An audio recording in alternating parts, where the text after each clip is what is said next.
What's going on, guys? Welcome back to the KBR Sports YouTube channel. In today's video, I'm going to be describing to you the main reason as to why the Golden State Warriors are always able to beat the Houston Rockets. Stay tuned for the rest of the video and we'll get right to it.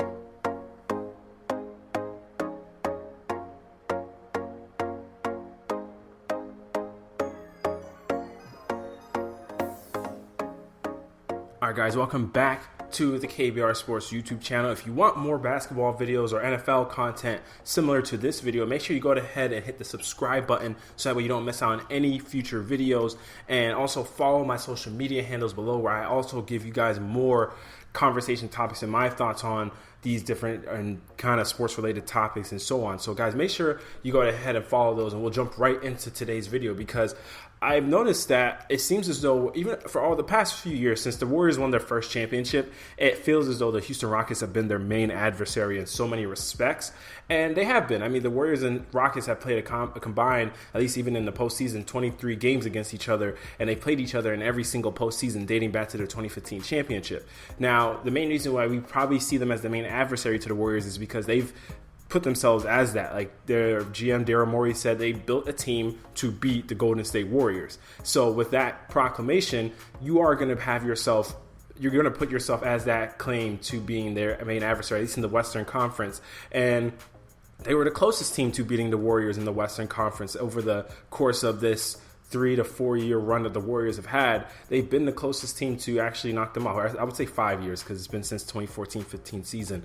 But they've been the closest team. They took them to 7 games with the Kevin Durant Warriors with Chris Paul and James Harden. They took them 7 games. They were close. They took them 6 games this year. One of the early years when Steph Curry was hurt in the 73-9 year, they went 5 games against one another. So they've been continuously always playing one another. And so that's a staple of what it is and what makes a rivalry as good as it is, when you continuously keep playing each other. But the point of a rivalry is one team's supposed to win the series and another team's supposed to win the series. But the Rockets have never been able to get over the hump of the Warriors. So let's actually dive into seeing why that is. I want to focus on this main reason, because there's one main reason I would say that the Rockets tend to always lose to the Warriors. And simply, guys, it's just playing styles. Playing styles is the main reason why. Like, obviously, your talent of your team and how you execute as a team contributes to how you're able to function as a team. But I would say play style matter, because the Warriors have a free flow offense that revolves around a lot of the motion and off-ball screens and so on, and just working like an actual cog off of one another. Whereas the Rockets offense is normally dependent on Chris Paul or James Harden or one of those guys being the main catalyst of the offense. So let's look at a play right here. For example, oh snap, this is dope. Switching places on this one right here. All right, guys, we switch. We got the video going and everything, so that's dope. But you see Chris Paul, who's an exceptional ISO player in and of his own right, is able to create for the team. Let's see here. He has to do a lot of dribbling to kind of create some space from Kevon Looney and then get by and dump it off to Clint Capella for a dunk. Now, that takes a lot of energy to make a play like that from Chris Paul. That does take a lot of energy, and when you have to use up all that energy, it takes away from you defensively, which does impact the team when it comes to the other end of having to defend the Warriors, because the Warriors are a team that, if you're not actively always on top of them, they're just always in motion. They're always running around the court. They're always moving and so on. So if you're not on top of your P's and Q's, they can easily, you'll miss one of them creeping around into the corner. And I think on this play, the Rockets actually defended the Warriors' free flow offense pretty well, because on this play right here, you'll see that Steph Curry comes off the screen from Jerebko. It wasn't even a real screen. It was like a brush screen. And you see he gets a wide open 3 in the corner. See, those kind of things, like, let's look back on this play right now. So when you're seeing this screen and you're seeing Steph Curry coming around on this screen right here, right? When he starts coming in this motion, you're wanting your guy right here and Chris Paul to cheat that, they're going to either switch that or the trailer of Steph Curry. You see how Steph Curry is literally running Chris Paul and the trailer into one another. That can't happen, because that's all it takes for a marksman like Steph Curry to get an inch of space to be able to knock down that shot. So that delay in that second of that guy having to avoid his own teammate and Chris Paul, that leads to Steph Curry getting a good look and be able to get the shot up and hit that corner 3. You see what I'm saying? So on those kind of plays, you either have to you have to bump Steph Curry off of his route. So when Steph Curry's coming off of that route, a guy has to either bump him off. And a lot of times in the playoffs, you're allowed a more physical brand of basketball, which helps teams like the Rockets guard the Warriors, which is why a lot of times people say, well, the Warriors' field goal percentage and efficiency goes down. A lot of teams' efficiency goes down because you're just playing better teams in the playoffs. But particularly for the Warriors, because of their offense and the nature of it, so much of it depends on being able to move and the freedom of movement. If you're knocking guys off of their routes and you're grabbing and you're slowing them down some, it allows a trailer to be able to get back into the play and catch up to a guy like Steph Curry, who's coming off of multiple screens and will come off a good 100 of down screens, it seems like, in a game. So let's look at another play where we're even talking about the contrast of how these two teams play. Because guys, when we're looking at the biggest gaps in terms of what it looks like for these two teams when they go up against each other. Like, let's think about it. So whenever the Warriors would play the Rockets in the regular season, the Warriors averaged 28.6 assists. The Warriors lead the league in assists almost every single year because of the nature of their offense. Now, that mark goes down in the playoffs, but it's only to 25 assists a game against the Rockets, right? Now, for the Rockets, think about this. The Rockets in the regular season against the Warriors, they averaged 21.6 assists in the regular season against the Warriors. Guys, in the postseason, they averaged 18 assists against the Warriors.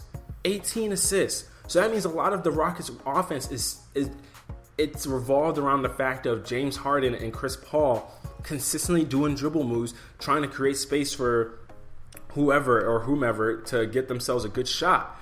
And when you're doing that, it does take up a lot of energy and time, and your offense can get stagnant with that. See, like, let's look at this play right here where Chris Paul has Quinn Cook on an ISO. So he's taking Quinn Cook in. See, Chris Paul had to work incredibly hard for that bucket. Granted, he hits the shot, but he had to work incredibly hard for that shot, and none of it was easy. And you saw the other four guys on the court are all just staring at Chris Paul. Everybody's just watching him and seeing what he's going to be doing with the basketball.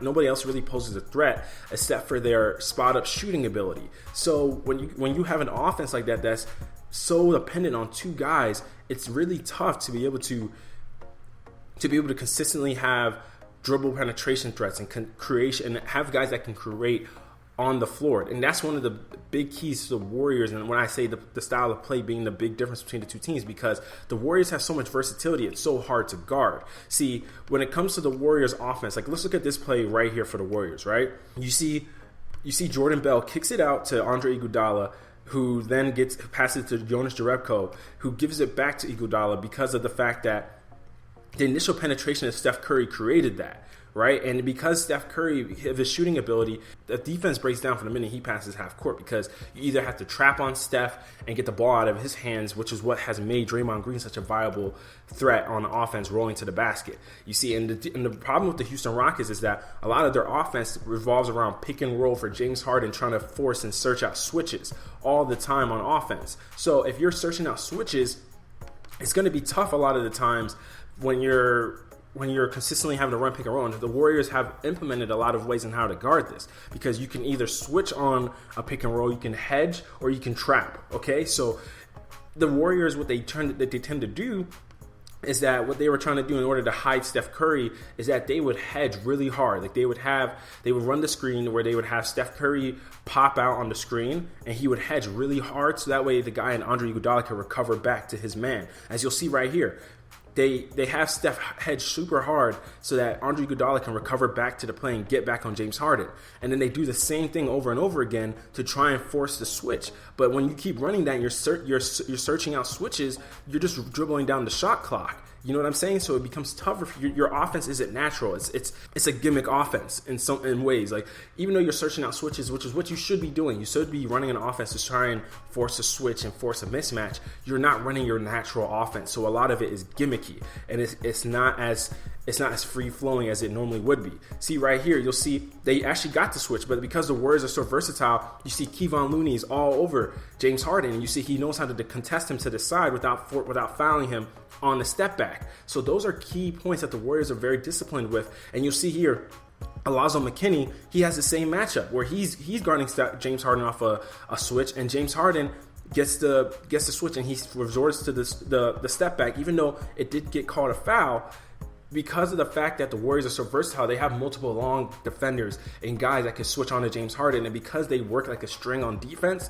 they're able to communicate and they know how to help each other on that side of the basketball. Where a lot of the times the Rockets would mess up defensively is that the Rockets tend to fall asleep when they were guarding guys from the Warriors. So you'll see right here, Klay Thompson gets an open three right here because the guys just fall asleep on where he's at. Look how he's running around the back of the defense. James Harden's entirely not paying attention to him.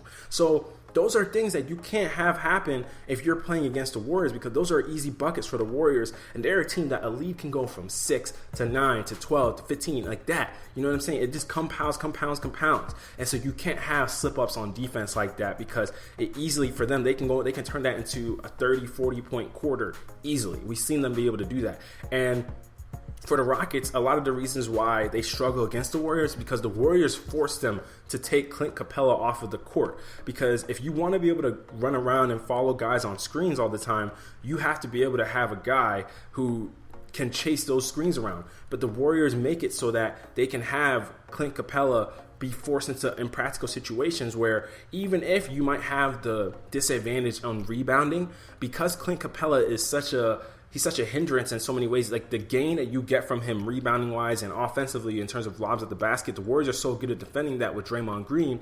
You can't have that on defense when you're struggling to keep up with guys on three-point shots. So you'll see right here again, Klay Thompson comes off around the back. Austin Rivers is supposed to be sticking with him, and then Austin Rivers gets hung up on the screen, and nobody communicates. Nobody tells Austin Rivers the screen is coming, and so they don't switch on time, and Klay Thompson gets a good look at the back. That's Eric Gordon. If you're supposed to be handing off on that screen right there, and your guy's getting back screen, and you're supposed to be handing off as a team right there, Eric Gordon is supposed to be there easily, either before even the pass gets there, so he can that's a steal right there for Eric Gordon. If he's switching off immediately, that's a steal right there for him. But because of the lack of communication, that turns into a Klay Thompson open three. So guys, this is just a lot of the reasons why the Warriors have just fundamentally just been better than the Rockets over the time of them playing each other. Because when we look at, like, here's all the stats that we look at it. The Rockets, regular season points per game versus the Warriors.